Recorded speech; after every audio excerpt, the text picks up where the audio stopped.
नमस्कार, अस्सलाम वालेकुम। मेरा नाम रिजवान खान है।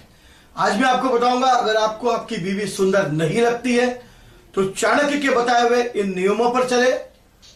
वाकई में आपको आपकी बीवी अच्छी लगने लगेगी। जी हाँ, चाणक्य की कुछ ऐसी नीतियां। चाणक्य नीतियों के बहुत महत्वपूर्ण बातों के बारे में मैं आपको बताऊंगा। अगर आपको आपकी स्त्री सुंदर नहीं लगती है तो ये 5 उपाय चाणक्य ने बताए हैं, तो सुनिए।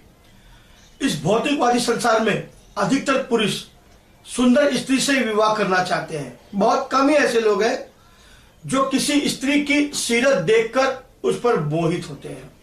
बल्कि ये कहने में गलत होगा कि कोई मनुष्य दिखने में ज्यादा सुंदर है फिर भी उसकी यही कामना होती है, अगर सुंदर नहीं है, कि मैं सुंदर औरत से ही शादी करूं।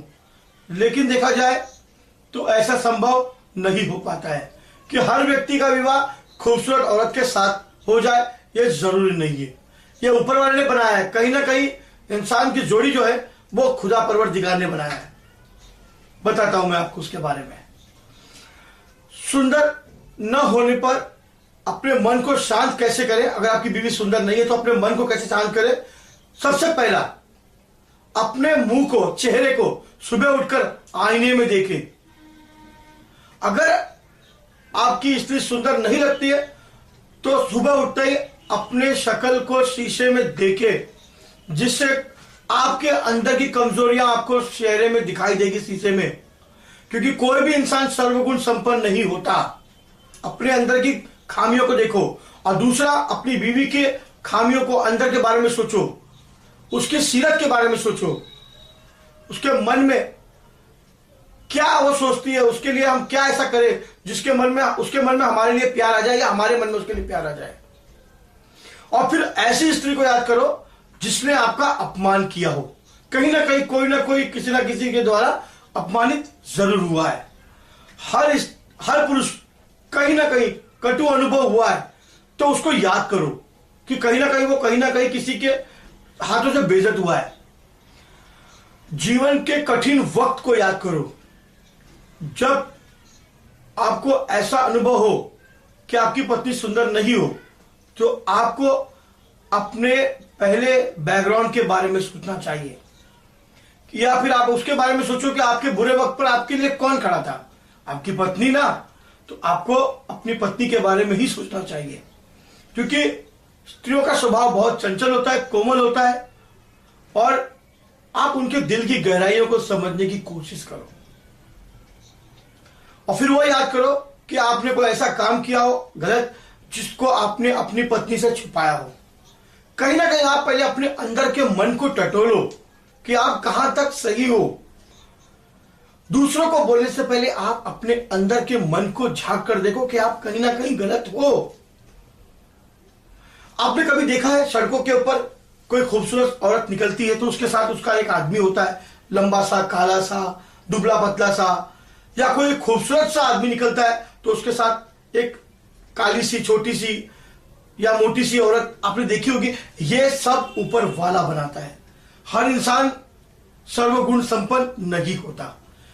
कोशिश करिए कि आप अपनी बीवी की सीरत पर भी जाइए। सूरत आज है, कल झुर्रियां पड़ जाएगी।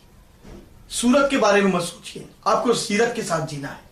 सीरत इंसान के अंदर के आंतरिक मन को कहते हैं। आप उसके मन को टटोलो। आप अपनी बीवी को एक बार अपना कर देखो, प्यार करके देखो। आपको 100 गुना ज्यादा वो प्यार देंगी, मगर उसके साथ सच्चाई के साथ रहो। औरत का 3 रूप है। एक, आपकी पत्नी जो आपको बहुत प्यार देती है। दूसरा, मां जिसका सम्मान आपको करना चाहिए। और तीसरा, देवी मां, जिसके अंदर हम अपनी मां को ढूंढते हैं। तो कहीं ना कहीं ये मत सोचिए कि मुझे क्या मिला और मुझे क्या नहीं मिला। जो देता है वो देता है, आपको लेना है। आप ये सोचोगे कि अरे मुझे खूबसूरत चाहिए था, दुबली पतली चाहिए था, ऐसी चाहिए था। सब कुछ अगर आपको मिल जाएगा तो फिर बाकी कहां जाएंगे। सबके नसीब में ऊपर वाले ने लिखा है, और जो लिखा है उसको उसके साथ उसके कर्मों के फल के हिसाब से चलना ही होगा। क्या पता उसके पैर इतने भाग्यशाली हो, इतने लक्ष्मी हो कि उसके आने के बाद वाकई में आपकी जिंदगी बदल जाए। लेकिन अपनी गलतियों को न छुपाए, अपने अंदर भी अपनी गलतियों को झांक कर देखे कि आप कितने सही हो या वो कितनी सही। कोशिश करिए कि अपने आप के अंदर की गलतियों को निकाले और प्रायश्चित करे, और अपनी बीवी को हो सके, अपनी मां को, अपने बच्चों को बहुत प्यार करे। आपको उनके साथ सारी जिंदगी गुजारनी है। ये कोई 2 दिनों का मेल नहीं है, 2 दिनों का खेल नहीं है, सारी जिंदगी की बात है।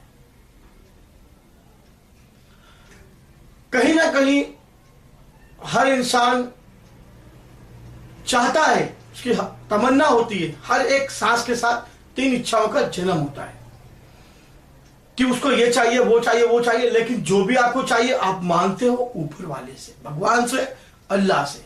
देने वाला वो है, और वो जो देगा उसे आप हंसते हंसते कबूल करिए।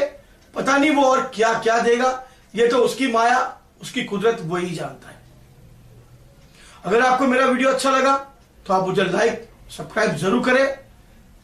मैं ऐसी और भी वीडियो बनाकर आप लोगों को ज्ञान का पर्दा खोलकर आपको मैं कुछ रहस्यमयी ऐसी बातों के बारे में बताऊंगा।